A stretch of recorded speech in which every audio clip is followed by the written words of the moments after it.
Thanks for staying with us. And first up, government is considering options in relation to the financial position of the National Investment Bank. This is what Joy Business has picked up from persons working to help save the bank from going down. Here's George Jaffe with the latest.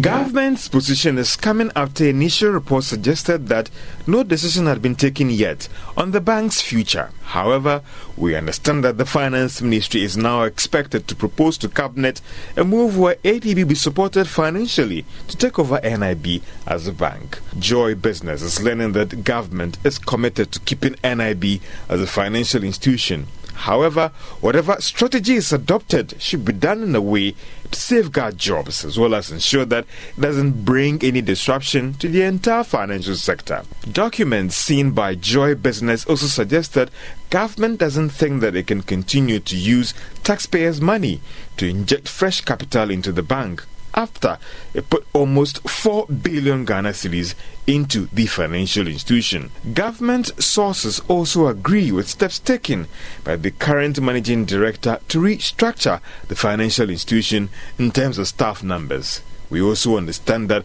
fresh projections coming from the Bank of Ghana suggest that NIB could need about 4 billion Ghana cedis again in capital injection to keep the institution standing. For some, all options are still on the table, as this proposal is yet to get the final approval from Cabinet.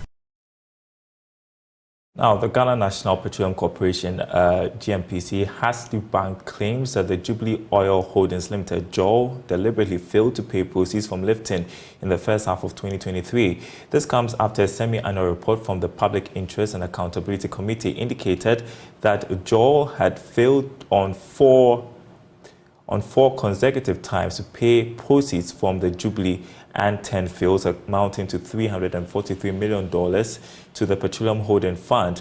Meanwhile, GNPC says the non-payment of JOL revenues into the PHF is supported by express written legal opinion of the Attorney General. James Ishen has more. Now, the Ghana National Petroleum Commission said the Public Interest and Accountability Committee is aware of GNPC's disagreement with the long-held view on PIAC, and GNPC has over numerous occasions explained why revenues from petroleum activities of its subsidiaries cannot be considered as petroleum revenue that must be paid into the Petroleum Holding Fund. Consistent with the Petroleum Revenue Management Act 2015, according to the Commission, not all petroleum revenue generated in Ghana are due to be paid into the PHF. As a wholly owned subsidiary of GNPC and a separate legal entity distinct from GNPC, it further explains that the revenues of a subsidiary of a company established under Act 992 are neither due its shareholder versus the parent company nor the shareholder of the parent company.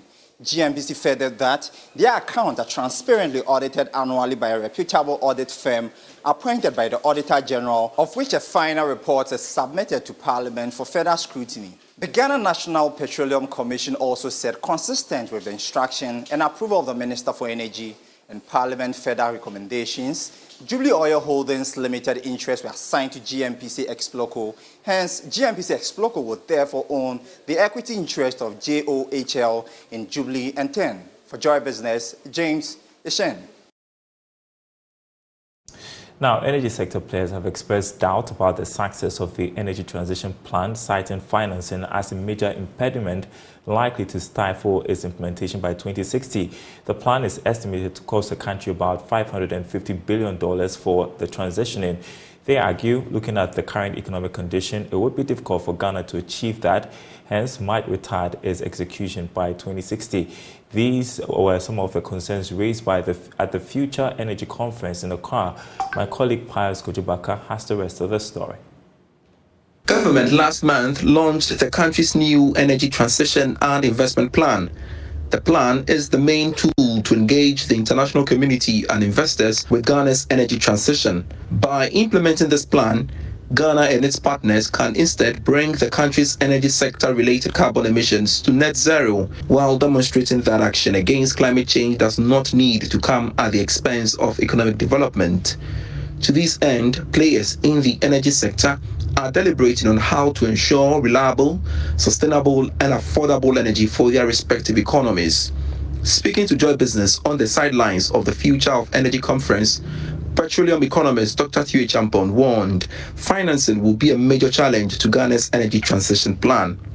I think we're going to struggle definitely when it comes to the financing, and some of the numbers that we've seen currently shows that for the 250 billion a year that you need between now and 2030, what has been coming is actually around 11-15% of that, and nothing shows as yet that is going to change. Oxford Martin Fellow at the University of Oxford in London, Dr. Ted Moya-Mose said there must be the deliberate commitment from political leaders to help transition.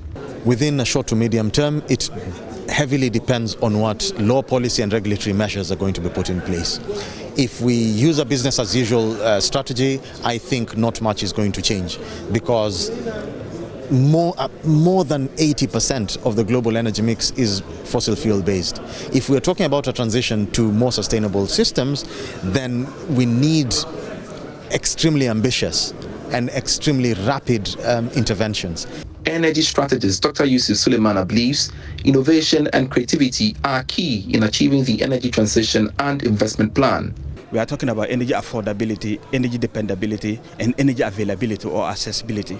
If renewable energy or green energy, what we talk, can have access to this particular paradigm, then I believe we can have what we call a just energy transition. On his part, Director Renewable Energy at Bui Power Authority, Wisdom Ahiataku Togobo, said Ghana can learn from countries that have been able to transition. We need to learn from countries that have walked through the steps. The good news is that energy is dynamic, and we have seen countries that have gone through the same problems that we have gone through, and the solutions they have developed. So this is not a time for us to start new things. So that's why I raised the issue of Malaysia. Ghana started with Malaysia. At that time, we even had more energy than them. But today, Malaysia's energy capacity is about 10 times that of Ghana. The two-day Future of Energy Conference is under the theme Resource Abundance, Sustainable Choices and Innovation Shaping Africa's Energy Landscape. Chief Executive of KOKO Board, Joseph Boahen Edu, says nationwide enrollment of interested cocoa farmers to the Farmers' Pension Scheme is expected to start by the end of the year.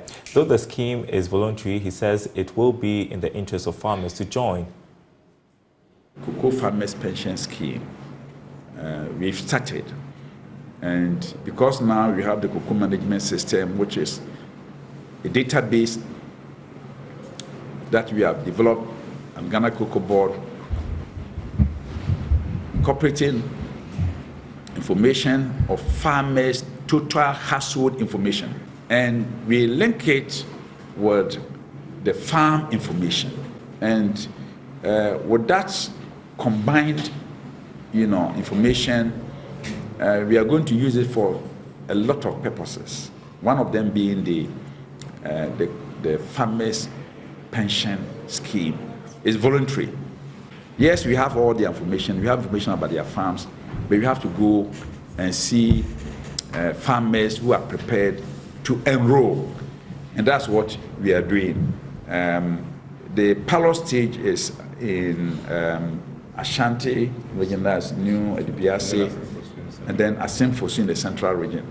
But what we intend to do is that by the close of this year, our officers should be in all the regions to do the enrollment, hoping that by April next year, should be able to have enrolled all cocoa farmers in Ghana who are, prepared to join the pension. It will not be in the interest of any farmer not to join. It will not be in the interest, because this contributor, whatever you contribute, government through KOKO Board is going to complement.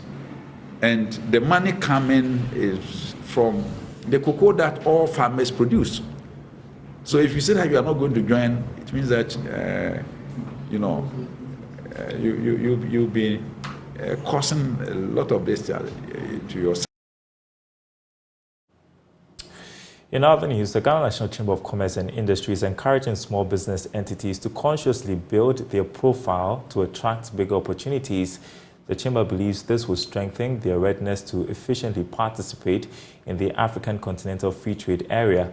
There's more in this report. The Chamber of Commerce is exposing Ghanaian businesses to protocols and requirements of the African Continental Free Trade Area to ensure smooth trading in other African countries. Speaking at the Chamber's National Business-to-Business meeting in Kumasi, the second Vice President of the Chamber, Abbas Miezan, entreated SMEs to avail themselves for training to help meet current business trends. Let's build ourselves up as businesses, as a country, as business owners. Let's build ourselves up. Let's build our profile up. It's very important. You know, we create all these opportunities, and you call business people, and then they are not even ready. And these are some of the things that we have faced dealing with SMEs. That they are not ready in terms of building their profile. They are not ready in terms of what they are produced. So that when the opportunity avails itself, they are ready. So these are some of the things that we advise businesses, and especially the SMEs, to prepare themselves, build themselves up, build their capacity, so that when the opportunity avails itself, they take advantage. The Security and Exchange Commission, SEC, also encouraged businesses to engage the services of the SEC to raise funds in the capital market. Senior Manager of the Commission, John Bentum, says it is ready to support businesses to scale up operations. They need proper funding, patient capital. And the capital market, as you know, the Securities and Exchange Commission exists to provide long-term funding. The capital market is where you can raise long-term capital. When you go to the banks to raise money, it's for a short-term purpose. And every month you have to pay. But on the capital market, when you come, I mean, these are all sectors that work together to promote businesses. On the capital market, you can look for equity partners or debt partners. Mr. Bentum advised businesses to adhere to corporate governance standards to ensure profitability and sustainability. You have to, every entity, you have to put in place the structures, the owners, management of the business. A lot of things have to be documented. It should be formalized so that, I mean, the way you pay your taxes, filing of your annual accounts, these are very important tools that you need to make sure, I mean, to ensure long-term survival of the business. Because without these things, tomorrow when you are not there, accountability is a problem. The 2023 Business-to-Business meeting was under the theme Promoting Domestic Trade to Harness the Full Potentials of the African Continental Free Trade Area. For Joy News, Anita Sewa Ajuga reporting. Now, the KGL Foundation says it is committed to making a difference in the communities it operates in. According to its Chief Executive Officer, Elliot Adade, his outfit will continue to cushion the operations of young entrepreneurs to expand the operations. He spoke to Joy Business at KGL Foundation's two-day workshop. As a foundation, we work with about 35 different organizations. They're all spread out across different regions in Ghana. And the work that they're all doing, it's really unique, and it really makes an impact in people's lives across the country. And, you know, we want for a chance, you know, just once a year for all our partners to come together, get to know each other, and we can actually see the impact we're making. We can actually see, we can get an idea of the day-to-day in these people's organizations and their communities. And it's a chance for them to kind of not just see us as an institution that just gives away money from some place far, far away. Like, they get to kind of get to know the team, they get to know me, they get to know other partner organizations, and have a fun time and showcase the good work that they're doing. Now, the Ghana Chamber of Telecommunications has indicated that it is increasing its efforts by collaborating with the Cybersecurity Authority and the Bank of Ghana to clamp down on activities of hackers and cyber criminals. According to the Chief Executive, Dr. Kenneth Ashigbe, the public must take advantage of the Chamber's fraud control dashboard to provide the authority with the needed information to track cyber criminals. He was speaking at a seminar organized for students of Accra Girls Senior High School to mark Cybersecurity Month.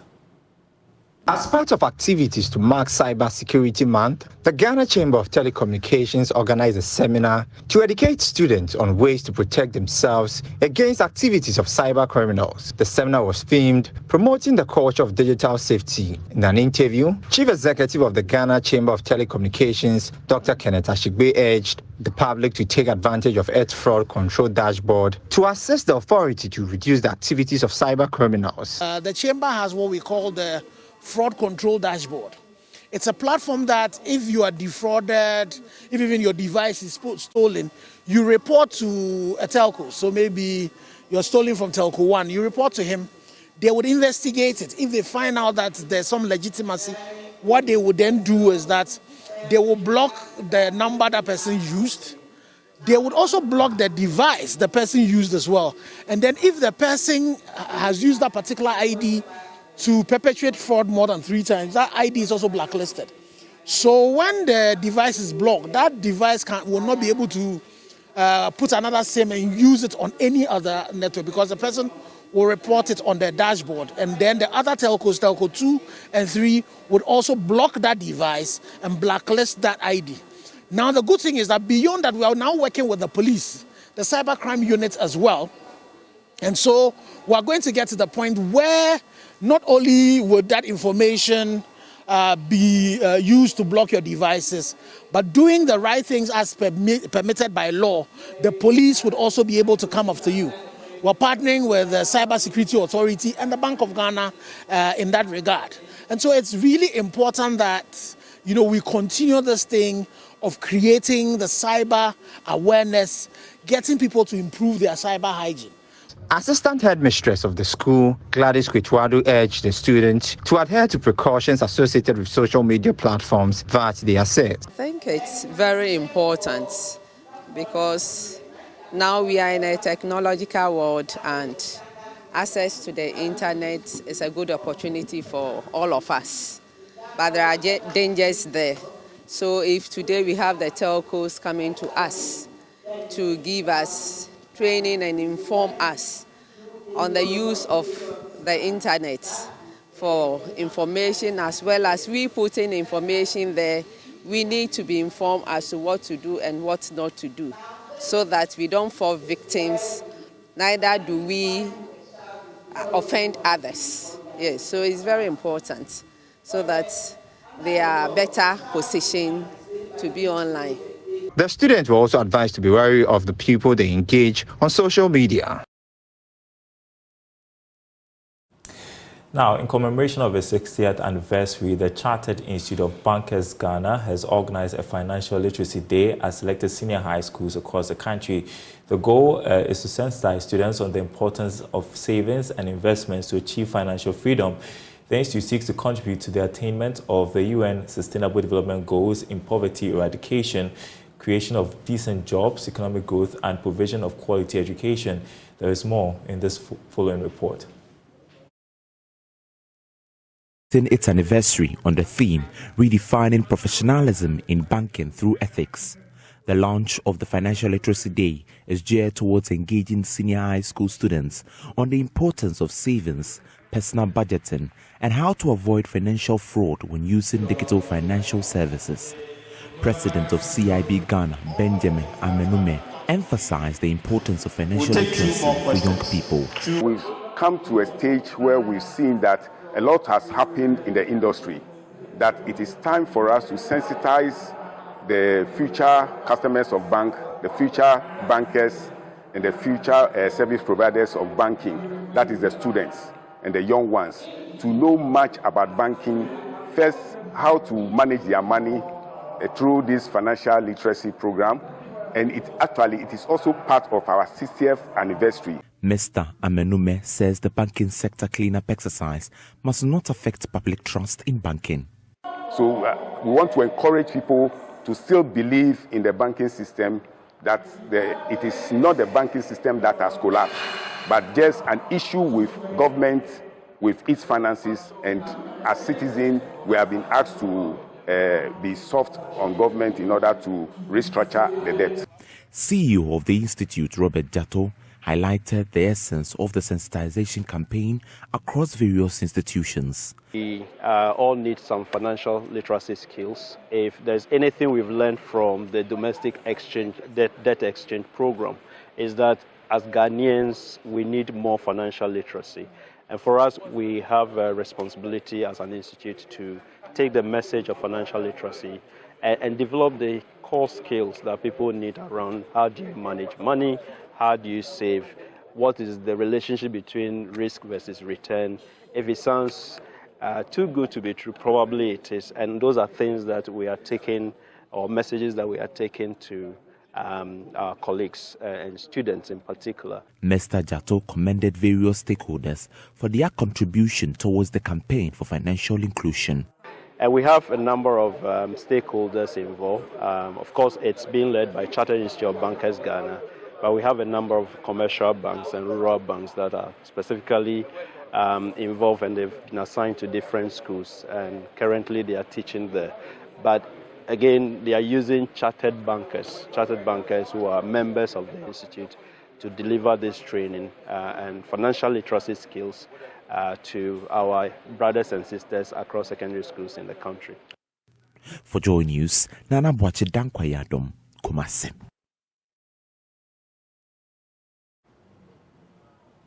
All right, time for the Joy Business Summit. And yesterday we began a conversation about why you need to protect your business against increasing cyber attacks as you move your assets into the digital space. We'll continue that conversation this afternoon with Principal Cybersecurity at Innovari, Nijan Mensah. Good afternoon to you. Thanks for joining us in the studio. Just for those who missed our conversation yesterday, just a quick recap of why it is important to protect your operations against cyber attacks. Okay, yesterday I did talk that, we have a lot of businesses that have their assets digitized. And we are talking about 2001, we have 10%, and 2019, we have about 85% of business assets being digitized. And the more that you have your business asset digitized, the more that cyber crime goes high. So 2019, we have about $3.5 billion losses when it comes to cyber attacks, because we have a lot of business assets being digitized.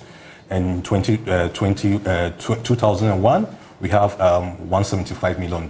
So it tells you, once we have a lot of assets digitized, we have a lot of cyber criminals. Okay. So essential that we have a lot of security protocols around the asset that we have digitized in the cyberspace. Okay, and so assuming I notice, or a company notices that there's a breach, there's an attack, what are some of the practical steps that the company has to take? Okay, I mean, the first thing, once there's an attack, we have something called incident response.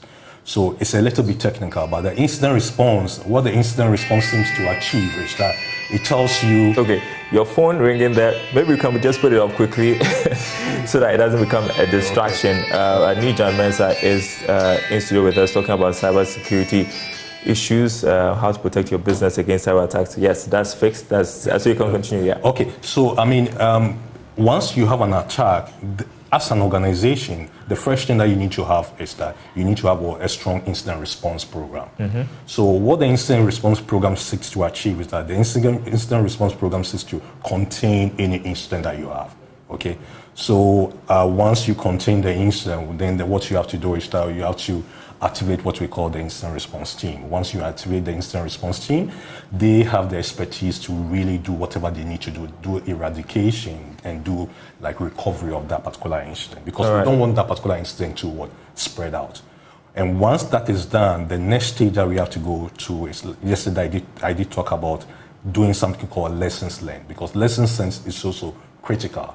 So you need to have these particular things in place. And it tells you that it's not only about the tools that we need. We need the people, we need the policies, we need the procedures for us to have a cyber resilient organization. You know, usually when we talk about cyber security, people think about big companies. But my next question, I don't think we can tackle that today, would be, when next we engage, would be what about the SMEs?